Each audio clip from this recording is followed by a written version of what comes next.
नमस्कार दोस्तों, मैं Suresh Kumar. Welcome back to my channel complete GS 360। दोस्तों, ईएमआरएस स्टाफ सिलेक्शन एग्ज़ाम 2025 यानी कि एकलव्य मॉडल रेजिडेंशियल स्कूल जो है उनमें भर्ती आई है। और ये जो भर्ती है इसमें काफ़ी बड़ी संख्या में पद दिए गए हैं, तो इसके बारे में आपको कंप्लीट जानकारी जरूर होनी चाहिए।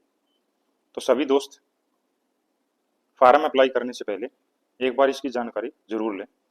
तो इसमें बहुत ही शानदार जानकारी आपको दी जाएगी, इसलिए वीडियो को लास्ट तक जरूर देखें। तो चलिए वीडियो को शुरू करते हैं। तो ये जो भर्ती है टीचिंग और नॉन टीचिंग दोनों प्रकार के पोस्ट के लिए है। सबसे पहले हमें देखना है इस भर्ती का जो कार्यक्रम है वो क्या है। तो इसमें जो फॉर्म अप्लाई करने की डेट है वो 23 सितंबर से स्टार्ट है और 23 अक्टूबर जो है इसकी लास्ट डेट है। ये आप नोट रखें, एक महीने का टाइम आपके पास है। तो जो भी टीचिंग और नॉन टीचिंग की पोस्ट्स हैं उनके लिए फॉर्म स्टार्टिंग डेट 23 सितंबर है और लास्ट डेट 23 अक्टूबर इसमें रखी गई है। इसमें उसके बाद ये तो थी लास्ट डेट जो 23 सितंबर से 23 अक्टूबर के बीच में है। उसके बाद है एप्लीकेशन फीस। एप्लीकेशन फीस को दो कैटेगरी में दिया गया है। जो फीमेल एससी एसटी और पीडब्ल्यूडी कैंडिडेट हैं उनके लिए फीस का अलग क्राइटेरिया है और जो अदर कैंडिडेट हैं उनके लिए अलग क्राइटेरिया है। तो इसमें जो एससी एसटी वुमेन यानी कि फीमेल और पीडब्ल्यूडी जो कैंडिडेट हैं उनके लिए एप्लीकेशन फीस जो है वो 0 है और प्रोसेसिंग फीस सभी के लिए 500 है। तो इसमें प्रिंसिपल 500, पीजीटी टीजीटी 500 और नॉन टीचिंग के लिए भी 500 रुपये सिर्फ प्रोसेसिंग फीस है, एप्लीकेशन फीस नहीं लगेगी। बाकी जो कैंडिडेट हैं उनके लिए जो एससी एसटी या पीडब्ल्यूडी या फीमेल नहीं है उनके लिए प्रिंसिपल के लिए प्रोसेसिंग फीस 2000 प्लस 500 यानी कि टोटल जो एप्लीकेशन और प्रोसेसिंग फीस है वो 2500 रुपये प्रिंसिपल के लिए है, टीजीटी पीजीटी के लिए 2000 है और नॉन टीचिंग जो स्टाफ है उसके लिए 1500 रुपये फीस इसमें रखी गई है। उसके बाद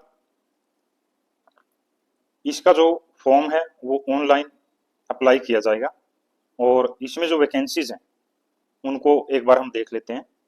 टोटल जो वैकेंसी है काफ़ी बड़ी मात्रा में है और इसमें प्रिंसिपल की 225 पोस्ट हैं, पीजीटी की 1460 हैं, टीजीटी की 3962 हैं, फीमेल स्टाफ नर्स 550 है, हॉस्टल वार्डन 635 है, अकाउंटेंट 61 है और जेएस से 228 है और लैब अटेंडेंट 146 है, यानी कि टोटल पोस्ट 7267। तो बड़ी मात्रा में वैकेंसीज ईएमआरएस के लिए निकाली गई है। उसके बाद ये तो था टोटल पोस्ट और पोस्ट वाइज पोस्ट कितनी है। तो इसमें हर कैटेगरी के लिए अगर हम देखेंगे तो काफ़ी बड़ी संख्या में पोस्ट दी गई हैं, इसलिए आप इसकी तैयारी अच्छे से करें। दूसरा, पोस्ट के बाद इसमें टीजीटी और पीजीटी इन दोनों टीचिंग पोस्ट के लिए जो पोस्ट हैं वो काफ़ी हैं। जो केवीएस एनवीएस या डीएसएसबी में जो पोस्ट आती है उनसे ज़्यादा पोस्ट इसमें रखी गई हैं, इसलिए ये आपके लिए बहुत ही बेहतर गोल्डन चांस हो सकता है।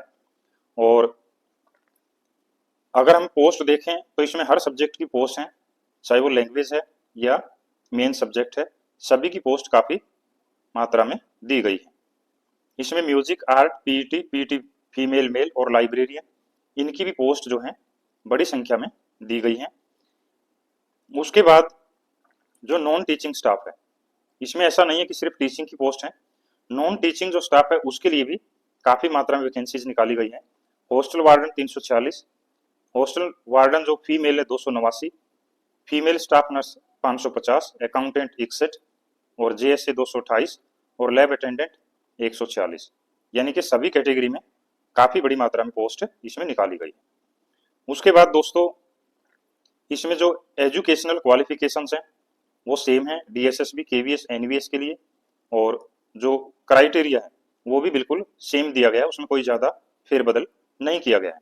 जैसे प्रिंसिपल है तो उनके लिए पोस्ट ग्रेजुएट और बीएड कंपलसरी है, और साथ में रेगुलर सर्विस का 12 साल का जो एक्सपीरियंस है वो मांगा गया है। पीजीटी में BEd plus subject master degree, और टीजीटी में बीएड। तो ये इसकी क्वालिफिकेशन है जो हम देख सकते हैं। और जो टीजीटी वगैरह है इनमें आपको सब्जेक्ट कॉम्बिनेशन का विशेष ध्यान रखना है ताकि आपको आगे जाकर कोई दिक्कत ना आए। उसके बाद इसकी मेन जो बात है वो है एग्जाम। यहाँ पर इसका पे स्केल वगैरह दिया गया है, तो इसको देखने की आपको ज़्यादा ज़रूरत नहीं है। ये सिलेक्शन के बाद अपने आप आपको पता चल जाएगा कि कौन सी पोस्ट किस लेवल पे रखी गई है। उसके बाद मेन है स्कीम ऑफ एग्जामिनेशन, यानी कि एग्जाम की जो स्कीम है वो कैसी है।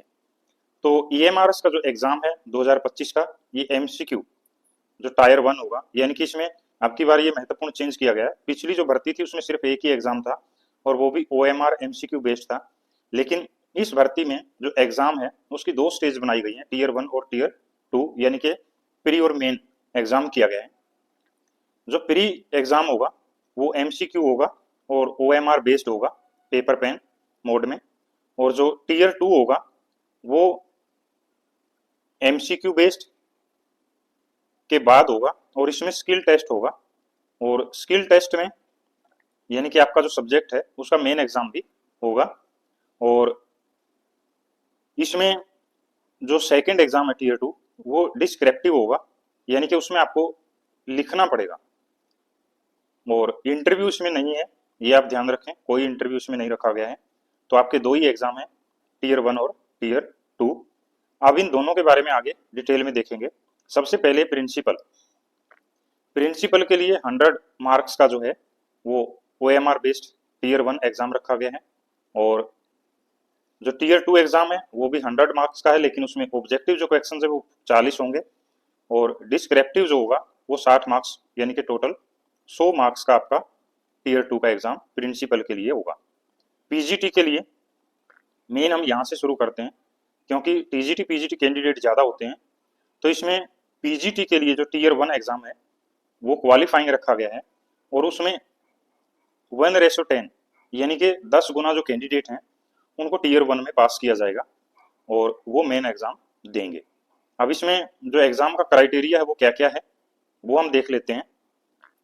तो जो पीजीटी है उसमें जीके 10 नंबर की आएगी, रीजनिंग 15, आईसीटी की जो नॉलेज है वो 15, टीचिंग एप्टीट्यूड 30, और उसके बाद डोमेन नॉलेज 20 यानी कि सब्जेक्ट के बारे में, और एनईपी 10, यानी कि टोटल आपका जो है वो 100 नंबर का पेपर होगा।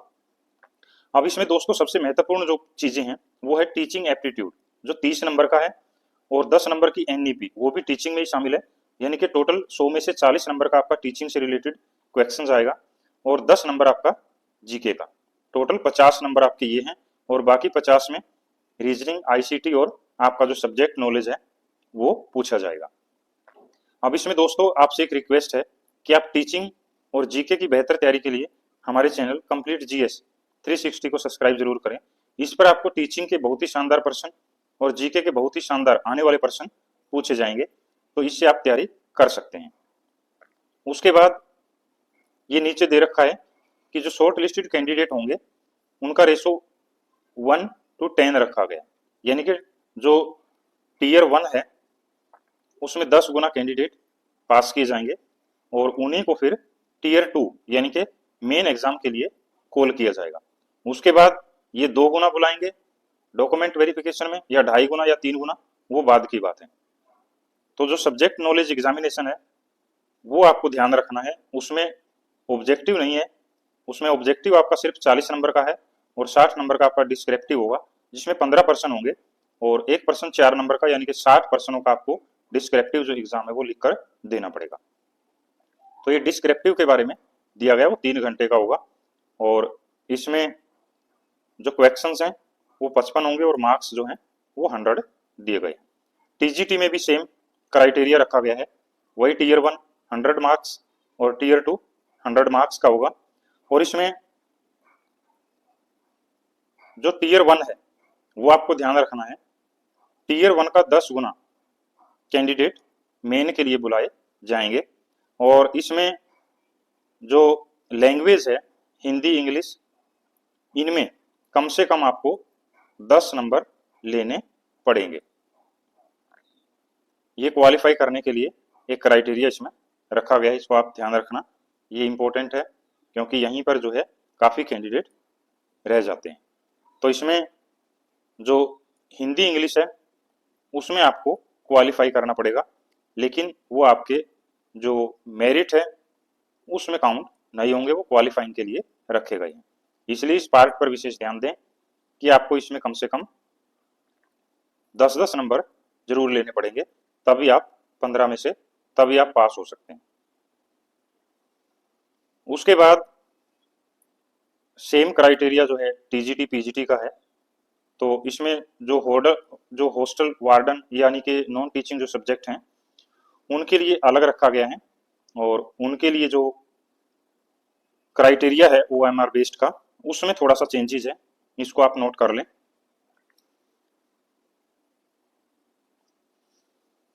इसके बाद ये तो रही इसके एग्जाम की बात। तो इसकी लास्ट डेट हमने बता दी है 23 सितंबर से 23 अक्टूबर। फीस आपके साथ डिस्कस कर चुके हैं। उसके बाद जो एग्जाम का क्राइटेरिया है वो भी हमने डिस्कस कर लिया है। तो इसमें उसके बाद आता है मेन कैटेगरी वाइज जो इसमें प्रोसीजर है। दोस्तों अगर आपके पास कोई भी कैटेगरी का सर्टिफिकेट है तो हमेशा उसी से अप्लाई करें, उसमें आपको डबल बेनिफिट मिलेगा। और जो EWS कैंडिडेट हैं वो जरूर इस पर ध्यान दें। एज का जो क्राइटेरिया है वो इसमें प्रिंसिपल के लिए 50 साल तक है, और जो पीजीटी है वो 40 साल, और टीजीटी के लिए 35 साल है।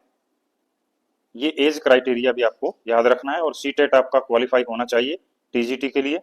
और मेन सब्जेक्ट में जो कॉम्बिनेशन है वो यहाँ पर दिया गया टीजीटी साइंस के लिए, यानी कि केमिस्ट्री बोटेनी जूलॉजी, या केमिस्ट्री या जूलॉजी, या केमिस्ट्री या बोटेनी, इनमें से कोई भी 2 सब्जेक्ट ग्रेजुएशन लेवल पर आपको पढ़े होने चाहिए।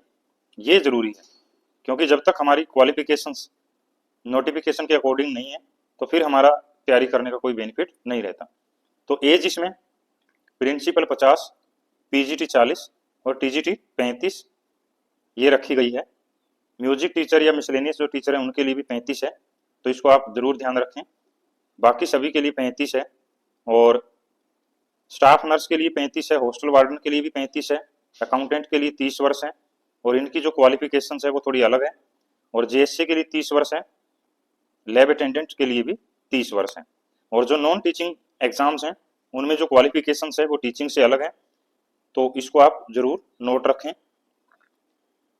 उसके बाद जो एज में रिलैक्सेशन है वो SC ST के लिए 5 वर्ष है, और OBC के लिए 3 वर्ष है, ये आप ध्यान रखना। और जो एम्प्लॉई हैं यानी कि पहले से जो किसी भी सेंट्रल गवर्नमेंट डिपार्टमेंट में, उनके लिए भी 5 साल की छूट है, और जो यूटी वगैरह में उनकी 5 साल है। जो वुमेन्स हैं यानी कि महिलाओं के लिए इसमें 10 साल की छूट एज में दी गई है, पीजीटी और टीजीटी दोनों पोस्ट के लिए।